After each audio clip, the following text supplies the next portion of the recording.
এইটা হচ্ছে শেখ হাসিনা এবং তার প্রশাসন এটা দেখাবে যে বিএনপির একজন নেতা দেখেন সেও তো জিতেছে, তার অধীনে নির্বাচন করাটাই তো হচ্ছে সবচেয়ে বড় পা।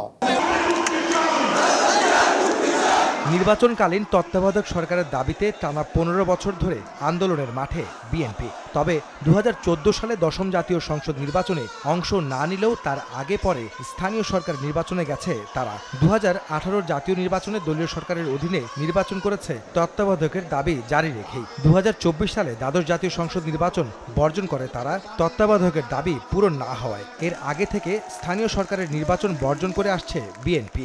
সেই ধারাবাহিকতায় আবারও দলীয় নেতাকর্মীদের প্রতি নির্দেশ উপজেলা নির্বাচনে না যাওয়ার। তবে উপজেলা নির্বাচনের প্রথম ধাপের তফসিল ঘোষণার পরই পাল্টে যায় দৃশ্যপট। দলের সিদ্ধান্তের বাইরে গিয়ে বিএনপির অনেকেই প্রার্থী হন এই স্থানীয় সরকার নির্বাচনে। ক্ষুব্ধ বিএনপির হাইকমান্ড শুক্রবার বিকেলে বহিষ্কার করে দলটির ৭৩ জন নেতাকর্মীকে। ভিশন এসি নিয়ে এলো মানিব্যাগ গ্যারান্টি অফার। ১ মাস ব্যবহার করে সন্তুষ্ট না হলে সম্পূর্ণ টাকা ফেরত। এই যখন অবস্থা, তখন রাজনৈতিক মহলে প্রশ্ন উঠেছে, তবে কি নেতাকর্মীদের নিয়ন্ত্রণ হারাচ্ছে বিএনপি? দলটির নেতারা বলছেন, লোভ দেখিয়ে ক্ষমতাসীনরা কাউকে স্থানীয় সরকার নির্বাচনে নিতে পারলেও ঐক্যবদ্ধ আছে বিএনপি। বেগম খালেদা জিয়ার অনুপস্থিতিতে তারেক রহমানের নেতৃত্বে দল ঐক্যবদ্ধ। এখানে কারো কোনো বিকল্প, কোনো চিন্তার বা অন্য কিছু কোনো অবকাশ নাই। বিএনপির যদি দল ছুট কিছু কোথাও কেউ অংশগ্রহণ করতে চায়, বিএনপির নামে কেউ এখানে অংশগ্রহণ করার কোনো সুযোগ নাই। বিএনপি কেউ যদি করে তাহলে স্বাভাবিকভাবে তার বিরুদ্ধে সাংগঠনিক ব্যবস্থা হবে।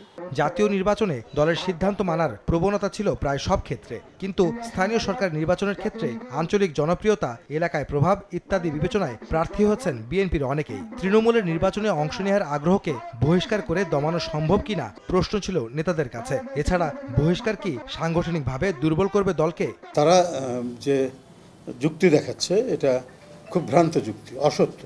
এটা কোনো যুক্তিই নাই। পার্টি সিদ্ধান্ত নিয়েছে নির্বাচনে যাবে না, নির্বাচন বর্জন করবে।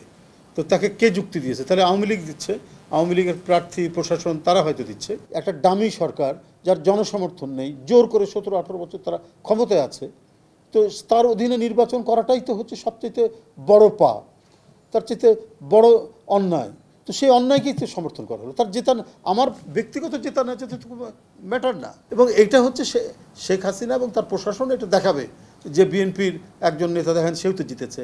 এটাও একটা part of conspiracy, part of mechanism. BNP স্থানীয় নির্বাচন নয়, বরং জাতীয় নির্বাচন কার অধীনে হবে আর কেমন হবে তা নিয়ে ভাবছে বলে মন্তব্য করেন দলটির নেতারা।